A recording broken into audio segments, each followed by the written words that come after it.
encontrar debajo de la piel y debajo de las mucosas.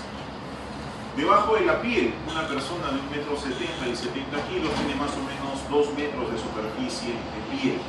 Si pudiésemos despellejarlo y extender la piel en el piso, abarcaría 2 metros cuadrados. Pero las mucosas, si pudiésemos sacarlas y extenderlas como una alfombra, alcanzarían 400 metros cuadrados más o menos. Es un montón, por eso es que es abultado. Solo que es bien delgadito, por eso no se nota, y además que hay un montón de vellosidades que hacen que se compacte ese tejido. Entonces, este esmalte es el más abundante, es lo que más hay. ¿Y qué cosa hay en ese esmalte? Lo que menciona su compañera aquí: linfocitos B, linfocitos T y células presentadoras de antígenos, dendríticas y macrófagos. Además de ello, en ese esmalte, en la parte estromal, vamos a encontrar algunas otras células como los mastocitos, encargados de producir fundamentalmente moléculas proinflamatorias, que es parte de la acción.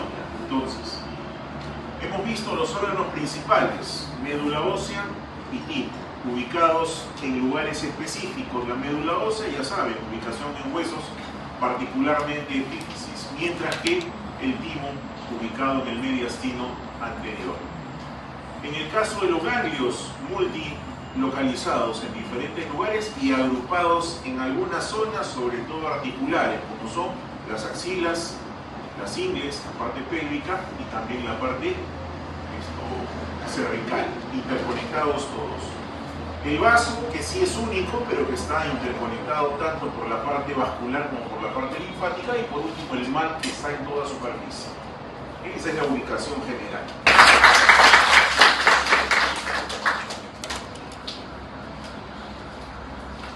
El neutrófilo es una célula que pertenece fundamentalmente a la respuesta inmunitaria innata. Su actuación se da contra los microbios extracelulares fagocitables, que son fundamentalmente bacterias y hongos. Contra ellos actúa. Contra bacterias y hongos extracelulares fagocitables. Y ahí les he dado dos ejemplos, Staphylococcus y Escherichia coli. Ahora, el neutrófilo pertenece al grupo de los granulocitos, es de la serie mieloide, de la familia mieloide, o sea, tiene su precursor, que es la célula progenitora mieloide. ¿Por qué se le dice granulocito? Por la cantidad de gránulos que tiene en el citoplasma. Una característica importante es su núcleo que tiene varios lóbulos conectados por puentes de cromatina. Por eso es que se ve aquí que estas cositas delgaditas son los puentes de cromatina, y esta es la cromatina nuclear que se encuentra separada, 2, 3 lóbulos. Los gránulos son de 4 tipos: primarios, secundarios, terciarios y secretores. Los gránulos primarios tienen varios tipos de enzimas en su composición, fundamentalmente, como ha mencionado su compañera, mieloperoxidasa, la cual interviene en diferentes procesos de destrucción microbiana. Los gránulos secundarios contienen enzimas que pueden ser utilizadas en la destrucción fagocítica o también pueden ser liberadas al exterior. Ahí está la lactoferrina, la colagenasa, algunas hidrolasas, proteasas, entre otras. Los gránulos terciarios contienen fundamentalmente gelatinasas y las metaloproteinasas, destinadas a digerir matriz extracelular necesaria para poder allanar o liberar el camino y llegar hasta el foco microbiano. Y los gránulos secretores contienen fundamentalmente hidrolasas, que son enzimas que van a funcionar fundamentalmente durante la respuesta secretora o durante la denominada trampa extracelular del neutrófilo o netosis. Sus funciones. La quimiotaxis es una característica que acompaña a todas las células del sistema inmunitario. Dijimos en la clase pasada que todas las células se mueven siguiendo una gradiente de quimioquinas. Si se van a mover a un lugar es porque las están siendo atraídas por esas quimioquinas. Las quimioquinas son citoquinas y la célula debe tener receptores para esas quimioquinas y de esa manera poder ser atraídas hacia el ciclo de la producción de las quimioquinas. La fagocitosis es la principal función del neutrófilo. Es un fagocito. ¿Qué fagocita? Nuevamente, bacterias y hongos extracelulares fagocitables. La fagocitosis es en realidad un mecanismo efector de la inmunidad innata, donde a través de la captura, internalización y digestión del microbio es destruido, o sea, se come al microbio y lo destruye. En el caso de la netosis o trampa extracelular del neutrófilo, este es un mecanismo utilizado cuando el ataque microbiano es numeroso en especies, en microbios, y los neutrófilos no están en capacidad suficiente para fagocitar todo. Viene un ejército grande de microbios, los neutrófilos no son suficientes, y para compensar su número, poquitos versus bastantes, lo que hacen es activar su propia muerte. Desintegran su membrana nuclear, haciendo que su genoma, su ADN, con sus histonas, que están recontra super archi empaquetados, empiecen a desenrollarse. A su vez, la membrana citoplasmática se rompe. Entonces, todo ese genoma, todo ese ADN con las histonas se libera, como si fuese una red. ¿Han pescado alguna vez? ¿Han tirado la atarraya? Igualito.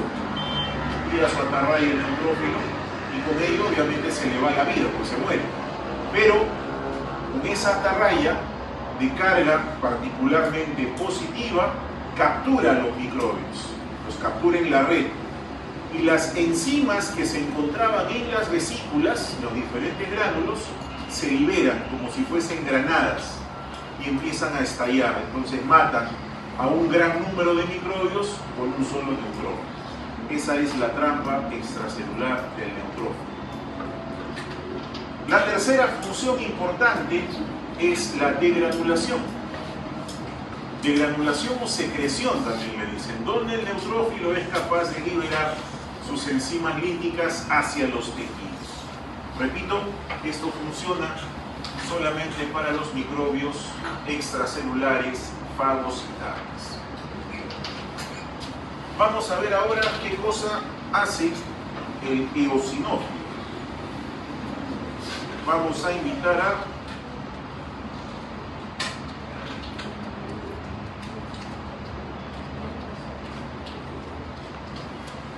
Silva, Adriana, ¿está?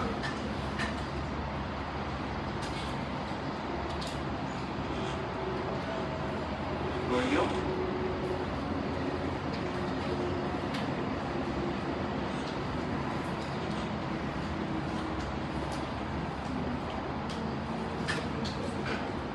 La otra persona que hacía eosinófilo es Barrenechea, porque se ha cambiado al día sábado, así que la voy a explicar yo. El eosinófilo es una célula que pertenece también al grupo de los granulocitos, solo que el núcleo tiene solamente 2, máximo 3 lóbulos, igualitos, interconectados con la cromatina. Vamos a poner la imagen del neutrófilo para explicarlo ahí en sí.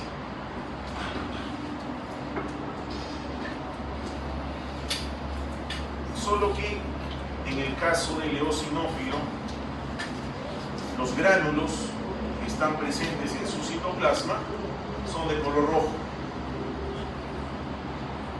Igualito es, solo con los gránulos de color rojo más grandecitos, y son 3 tipos de gránulos: primarios, secundarios y secretores. Los gránulos del eosinófilo también contienen enzimas destructivas. Todas ellas dirigidas fundamentalmente a destruir microbios extracelulares no fagocitables, o sea, helmintos, gusanos. ¿Cómo lo hacen?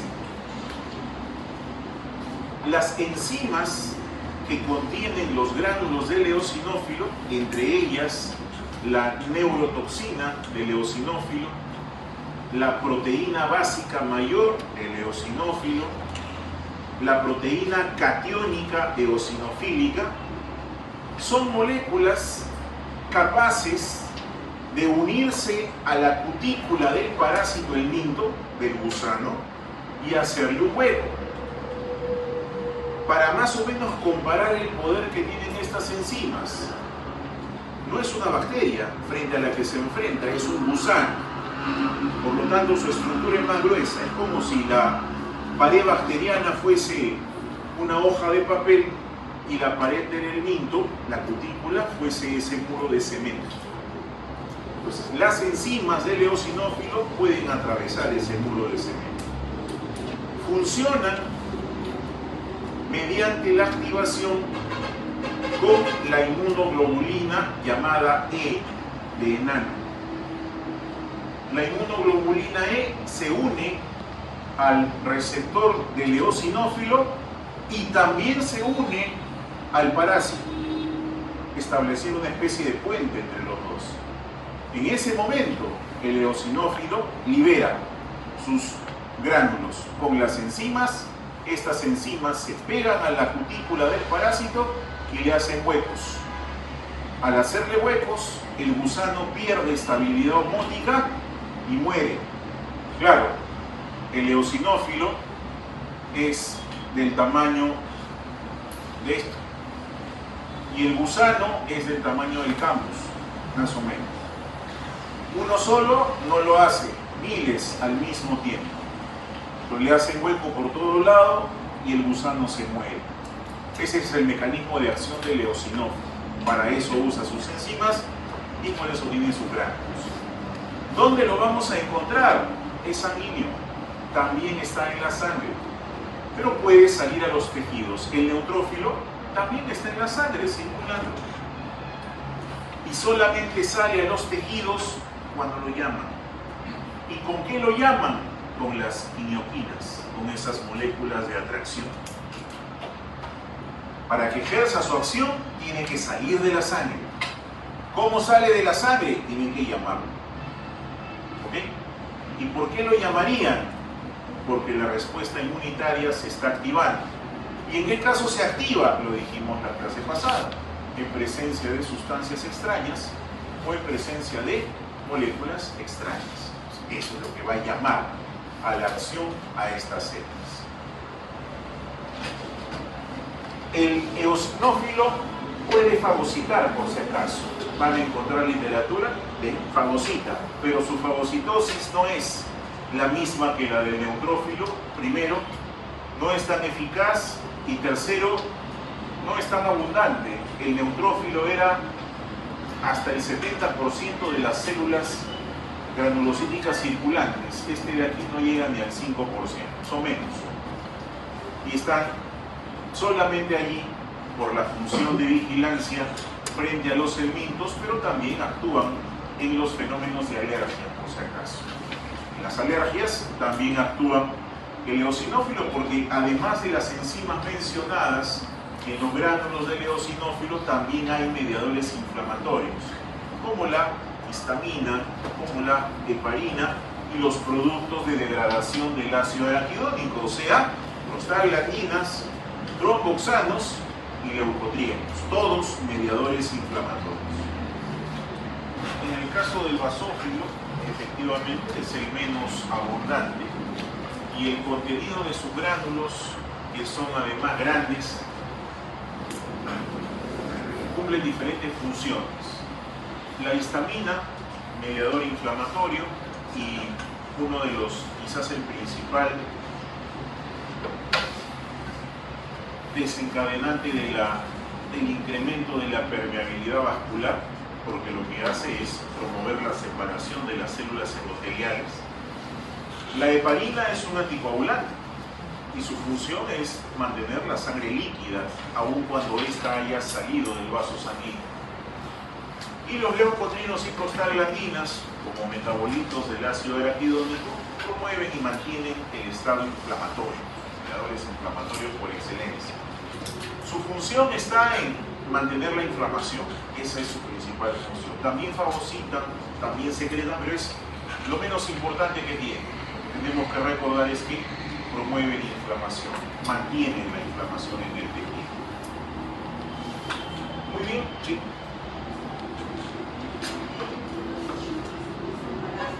Correcto, el Enterobius rhamnicularis es un parásito.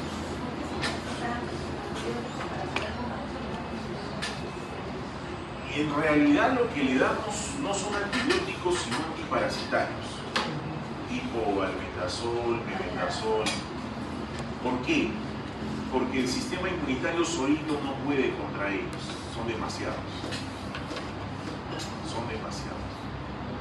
La capacidad de producción de huevos del Enterobius hembra es de aproximadamente 10.000 huevos por cada hembra. El gusano mide menos de 1 centímetro y cuando infestan decenas de miles. Producen tantos que solito el sistema inmune no va a poder eliminarlo. Necesitan darlo. Ahora, ¿qué cosa es lo que hace el antiparasitario? Suspende el sistema de musculatura del parásito, que es lo que le ayuda a mantenerse prendido el intestino, o sea, lo relaja. Al relajarlo, el intestino hace el resto, lo bota, lo saca con las heces. Sale del torrente sanguíneo hacia el tejido y se convierte en un macrófago. Pero hay que distinguir al macrófago de acuerdo a su origen en dos. Los macrófagos residentes, que su compañera ha mencionado aquí, y los macrófagos tisulares, circulantes. Los macrófagos residentes están en esa ubicación desde la vida embrionaria. O sea que nuestras microglias en el cerebro, los sinoviocitos o células A en las cápsulas sinoviales, el osteoclasto en el hueso, en las garras en la piel, están en esa ubicación desde la vida embrionaria. Solo que esos macrófagos mantienen la condición y las características de célula precursora, o sea que pueden dividirse y autorrenovarse. ¿Okay? Esos macrófagos cumplen funciones fundamentalmente en el sitio donde están, no suelen desplazarse, pero los macrófagos procedentes del monociclo que está circulando sí se desplazan, sí pueden moverse a diferentes lugares. De hecho, pueden salir de la sangre al tejido, pueden pasar del tejido a la linfa y pueden llegar por la linfa al ganglio. Su ubicación principal del macrófago circulante, cuando es necesaria su presencia, son los órganos linfoides secundarios, particularmente el mal. Ahí lo vamos a encontrar, en el tejido linfoide asociado a mucosas. ¿Qué hace el macrófago? Es el mejor fagocito que existe, ese traga todo. Porque uno es grandazo, es recontra grande, 3 veces, 4, 5 veces más grande que el propio neutrófilo, y el poder de sus enzimas digestivas es de sus lisosomas, es intenso. Puede destruir desde células microbianas hasta células nuestras que se encuentren en proceso de muerte. Los restos apoptóticos son digeridos por el macrófago, la apoptosis celular. Las células que se encuentran infectadas por virus y que son muertas, son asesinadas por el linfocito natural killer, son digeridas luego por el macrófago. Ese macrófago es capaz de fagocitar prácticamente todo. ¿Puede presentar el antígeno? Sí. Esa es otra característica importante, porque fracciona el microbio dejando solamente una de sus partes más representativas, llamada antígeno, que es la que le presenta al linfocito T porque interactúa con el T. El macrófago, como ha mencionado su compañera en esta imagen, es la única célula que puede activarse de dos maneras. La manera clásica, llamada también macrófago M1, como dice acá, es el macrófago destructor, el que fagocita y destruye. Y la forma alternativa, que dice aquí macrófago M2, que es el macrófago reparador, el que se va a encargar de reparar el tejido. Recuerden que lo que va a ocurrir en la respuesta inmune es una pelea, una guerra, donde van a haber muertos y van a haber heridos y estructuras destruidas. ¿Quién se va a encargar de limpiar los muertos, de sacar a los muertos? Es el macrófago. ¿Quién se va a encargar de reparar el tejido? Es el macrófago también el que lo va a hacer, utilizando estas dos citoquinas que vemos aquí, la interleuquina 10 y el factor de crecimiento transformante beta, que en unos ratitos más nos van a explicar de qué se trata. Pasamos entonces ahora al mastocito. Mastocito. Briones, Lisbeth. Una de las células dendríticas es importante. Ya su compañera les dijo, está en el tejido linfoide asociado a mucosas, tanto debajo de las mucosas como debajo de la piel, por lo tanto se encuentran ubicadas en todos los lugares por donde puede ingresar el microbio. O sea, ya más o menos nos damos una idea que en ese mal, debajo de ese tejido, en ese tejido linfoide asociado a mucosas, vamos a encontrar vigilantes, como es el caso de la dendrítica, el macrófago residente, el mastocito, el macrófago propiamente tisular, el linfocito B y el linfocito T, que son los actores que actúan en esa parte justamente. ¿Por qué le llaman dendrítica? Por las prolongaciones que tiene. Esas prolongaciones que tiene funcionan como si fuesen manitos o dedos, dirigidos a detectar y capturar microbios para luego internalizarlos y partirlos en pedazos. Eso se llama procesamiento. Lo vamos a hablar en la siguiente clase, los diferentes vías de procesamiento. Cuando parte en pedazos al microbio, preserva una parte específica de él, el resto lo destruye. Esa partecita específica que preserva, luego se la presenta al linfocito T. Esa partecita se llama antígeno. Esa partecita nada más. Generalmente es una cadena de péptidos, una secuencia de aminoácidos, que son específicos de un tipo microbiano. Por eso es que la inmunidad adaptativa que él inicia es específica. Puede detectar un microbio en particular y descartar respuesta solamente contra ese microbio. Estas células dendríticas efectivamente están ubicadas en su ubicación original, debajo de las mucosas, debajo de la piel, en su forma inmadura. Cuando están allí, solamente son capaces de detectar microbios, capturarlos y empezar a procesarlos. Pero estas células se mueven. La célula dendrítica puede desplazarse, puede viajar utilizando la vía linfática hasta llegar al ganglio, que es lo que la mayoría hace. Detecta el microbio, lo internaliza y empieza a salirse del sitio de origen y va viajando hasta llegar al ganglio linfático. Ese viaje, que le toma aproximadamente 12 horas, está en relación con el cuadro que presenté en la clase anterior, donde dividía la fase innata y la fase adaptativa de la respuesta. Durante ese viaje, la célula dendrítica alcanza la madurez.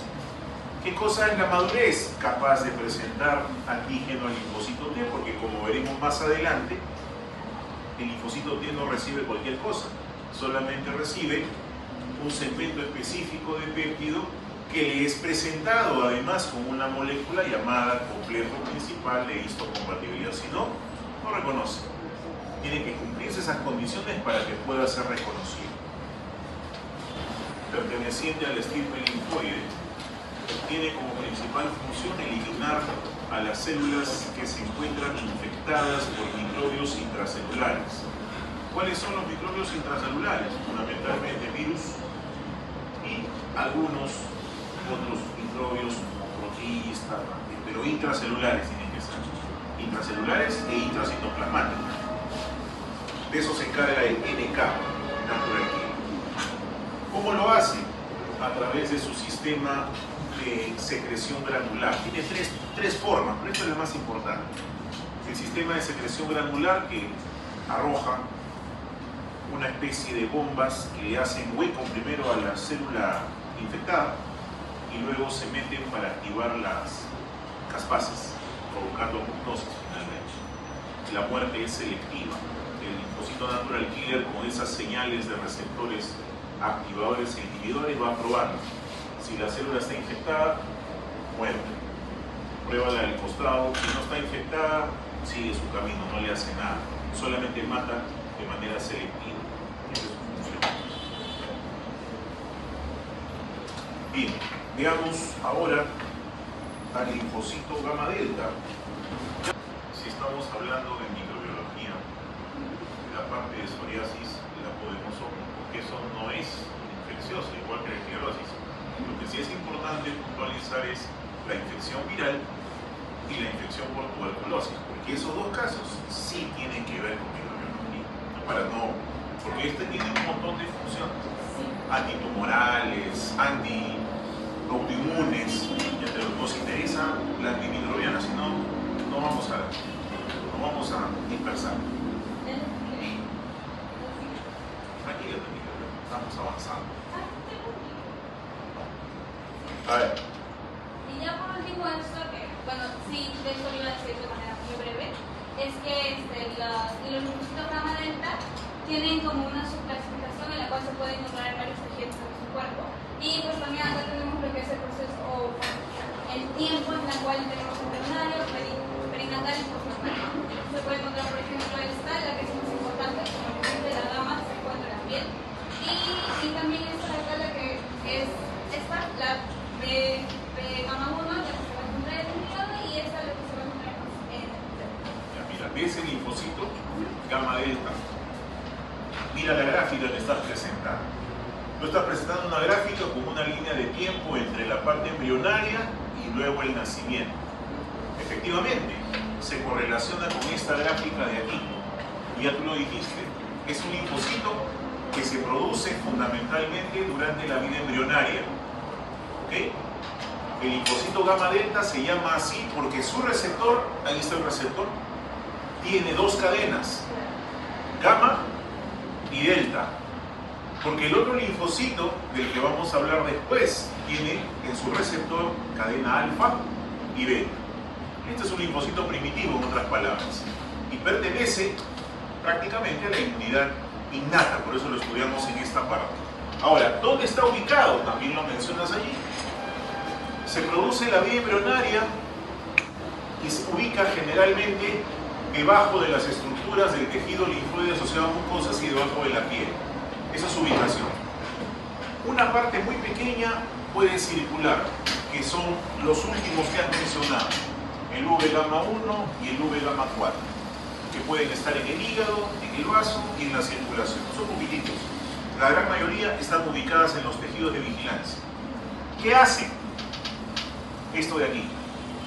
Intervienen en la respuesta contra los microbios intracelulares, ya sean intracelulares intrafagocíticos, como Mycobacterium tuberculosis, que está dentro de una vesícula fagocítica, o contra los intracelulares citoplasmáticos, en este caso los virus, que están ubicados en el citoplasma de la célula.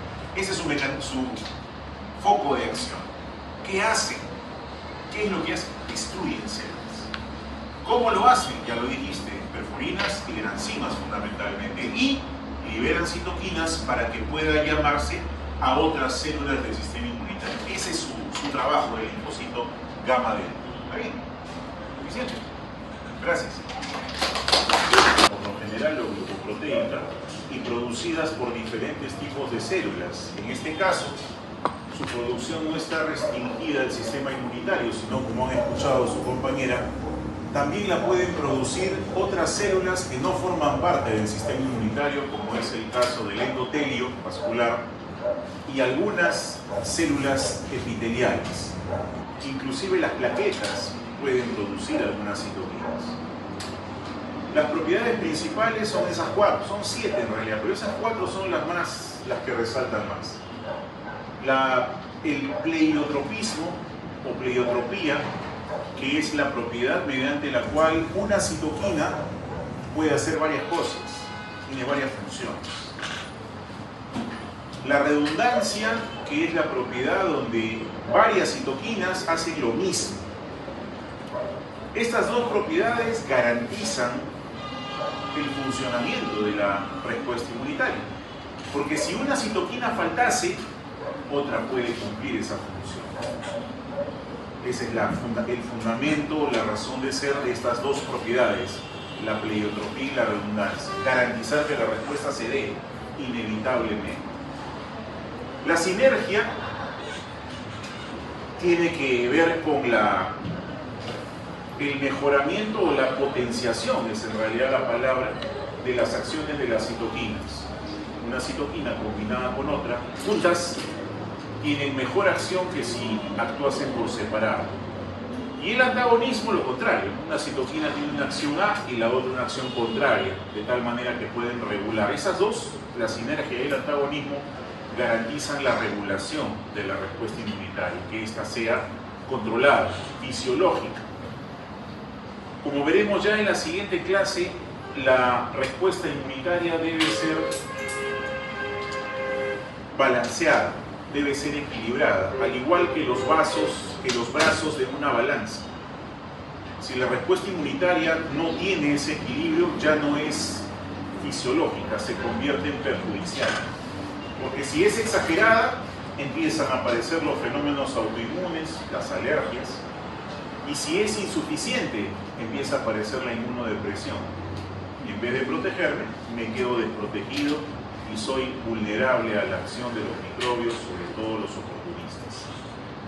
Muy bien, nos quedamos aquí y continuamos en la